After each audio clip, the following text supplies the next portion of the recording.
मनीषा जी, ये चंद्र ग्रहण देखना चाहिए या फिर नहीं देखना चाहिए? क्योंकि कई बार उत्सुकतावश भी आदमी चाहता है कि हम रेड मून को देखें। जी देखिए, आइडली तो नहीं देखना चाहिए। ये समय जो है, जैसे प्रेग्नेंट लेडीज को भी घर रहने को कहा जाता है। इनफैक्ट ये जो समय होता है वो अपने आप के साथ बिताने वाला है।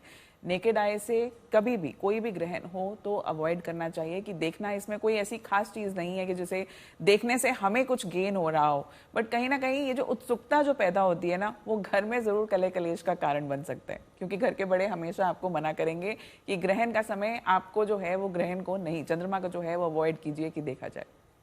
शैलेंद्र पांडे जी, 4 राशियां बची हुई हैं, 4 राशियों पर इनका क्या प्रभाव? तो हमने आपको बता दिया वृश्चिक राशि तक ग्रहण का सामान्य प्रभाव कैसा रह सकता है। अब आपको बताते हैं धनु, मकर, कुंभ और मीन राशि पर सामान्यतः ग्रहण का प्रभाव कैसा रह सकता है। अगर हम बात करें इस समय कि भाई ग्रहण का प्रभाव धनु पर कैसा होगा, 3rd हाउस का ग्रहण है, तो तृतीय भाव में लगा हुआ ग्रहण धनु राशि के लिए बहुत अच्छा होगा। करियर में विशेष फायदा हो सकता है, बड़े मौके मिल सकते हैं, मान सम्मान बढ़ सकता है, पद प्रतिष्ठा में वृद्धि हो सकती है, लेकिन थोड़े से स्थान परिवर्तन के साथ। तो धनु राशि वालों के लिए अच्छा समय है और ग्रहण के परिणाम धनु वालों के लिए अच्छे दिखाई दे रहे हैं अगले 3 से 6 महीने के अंदर। मकर राशि की बात करें, 2nd हाउस का ग्रहण है, तो स्वाभाविक बात है कि धन के मामले और परिवार के मामले आपको मुश्किल में डाल सकते हैं। पैसा फंस सकता है, डूब सकता है, पैसे का नुकसान हो सकता है, परिवार में बेवजह के विवाद हो सकते हैं, परिवार के बड़े बुजुर्गों की सेहत बिगड़ सकती है। और करियर में आप कोई ऐसा उपद्रव मत करिएगा जिससे आपको अपयश मिले। तो मकर वाले धन, परिवार और करियर के मामले में शांति से चलें और इस समय अपने परिवार के मामलों में, धन के मामलों में कोई रिस्क ना लें। कुंभ राशि की अगर बात करें तो ग्रहण लग ही रहा है कुंभ राशि में, तो कुंभ राशि को अपने स्वास्थ्य का भी और अपने परिजनों के स्वास्थ्य का भी, दोनों का ध्यान देने की जरूरत होगी। कुंभ राशि वालों का करियर सामान्य गति से चल रहा है, उसको चलने दीजिए। करियर के मामले में, रिश्तों के मामले में, प्रॉपर्टी के मामले में कोई बड़ा निर्णय मत लीजिए, फिलहाल शांत रहिए।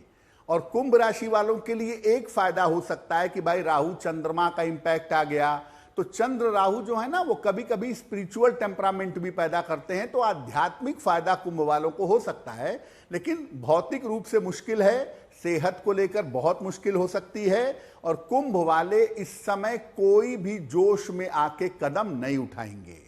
और अंतिम राशि मीन, 12 भाव का ग्रहण है, आपको स्थान परिवर्तन करने के पहले सोचना चाहिए।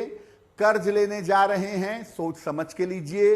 अगर कोई बहुत जरूरी इलाज ना हो, कोई बहुत जरूरी सर्जरी ना हो या कोई बहुत जरूरी मेडिकल प्रोसीजर ना हो तो भी मत जाइए। बहुत सोच समझ के मेडिकल के मामलों में, कर्ज के मामलों में, वाद विवाद के मामलों में इस समय हाथ डालिए, स्वास्थ्य का ध्यान रखिए। और यात्राओं में भी मीन वालों को सावधानी रखने की जरूरत अवश्य है। तो सभी राशियों की बात हो गई। राजकुमार शास्त्री जी से जान लेते हैं। शास्त्री जी, जिस तरीके से लगातार लोग हेल्थ की परेशानियों से जूझ रहे हैं या जिनके कोर्ट के मामले चल रहे हैं, बिजनेस ठीक नहीं चल रहा है, घर में बहुत ज्यादा कलेश है, उन लोगों को क्या उपाय करने चाहिए, खासतौर पर चंद्र ग्रहण? जी देखिए, मैं तो आपके चैनल के माध्यम से ये कहूँगा कि ये चंद्र ग्रहण है और ये पूरा ब्रह्मांड 360, 12 राशियाँ 360 अंश में होती हैं, अर्थात एक राशि 30 अंश में आती है। और भूमेर पिंडः शशांकः ज्ञा कवि रवि कुजे जारकी नक्षत्र संज्ञा। यह चंद्र ग्रहण जो है यह पृथ्वी के सबसे नजदीक ग्रहण है। चंद्रमा पृथ्वी के सबसे नजदीक है। ऐसी स्थिति में जो समुद्र तटीय जलीय क्षेत्रों में लोग निवास करते हैं उन्हें बहुत सावधान रहने की आवश्यकता है। बुद्ध्या विहीन मत विभ्रम सर्वशून्यम, आपसी विवाद होने के संयोग बन सकते हैं। और विश्वम भयात, एक भय की स्थिति उत्पन्न, विश्वम भयाति विष आपद मृत्यु तुल्यम, इस प्रकार की घटनाएं घटेंगी कि बहुत सारे लोग एक साथ ही मृत्यु हो जाएगी। विश्वम भयाति विष आपद मृत्यु तुल्यम व्याधिर वियोग धन हानि विष पान चैव, और धन का बहुत नुकसान हो सकता है। अब ऐसी स्थिति में सबसे बचाव हो जाए उसके लिए क्या करना चाहिए?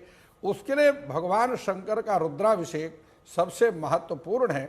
दूध में जिस प्रकार प्रवीण जी ने, आचार्य प्रवीण जी ने बताया कि दुग्ध का दान करें, तो मैं समझता हूं कि दूध के द्वारा भगवान शिव का रुद्राभिषेक करें और लघु अभिषेक करें चाहे महाअभिषेक करें।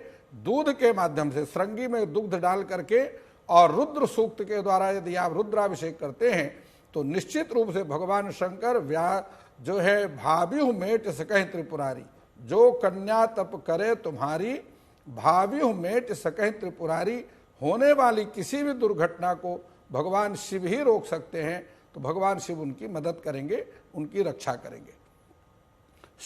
शिवालय में बैठ करके यदि आप महामृत्युंजय मंत्र का जाप करते हैं या मृत संजीवनी मंत्र का जाप करते हैं तो वह बहुत लाभकारी रहेगा। नेहा जी, एक बात मैं आपके चैनल के माध्यम से कहता हूं, मरण काल और ग्रहण काल, ये दो समय में किया हुआ जो दान है वह अक्षय पुण्य को देने वाला होता है। तो ग्रहण काल में यदि आप किसी तीर्थ में स्नान करने जाते हैं और स्नान के बाद कुछ वस्तुओं का वहां पर आप दान करते हैं, जो भी आपके पास में है वह 1 वर्ष के किए दान के फल को प्रदान करता है, तो वह अक्षय फल होगा। हर प्रकार से मनुष्य का कल्याण कलयुग में दान से होता है।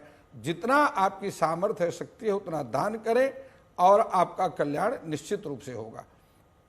चलते चलते एक क्लोजिंग रिमार्क नंता जी आपसे चाहेंगे, क्या कहना चाहेंगे आप हमारे दर्शकों को चंद्र ग्रहण के मौके पर, क्योंकि दिन दरअसल ये कई साल बाद आ रहा है और खासतौर पर भारत में इसकी विजिबिलिटी भी है, तो क्या करें क्या ना करें, तमाम चीजें तो हो चुकी, लेकिन एक ऐसा बात जो आप हमारे दर्शकों को महत्वपूर्ण बताना चाहें। जी, बहुत सुंदर प्रश्न है। और क्योंकि हमने इतना डराव डुरू भी दिया कि ग्रहण से हो रहा है, लेकिन मैं पूरे वर्ष में ग्रहण का इंतजार करती हूँ। क्यों?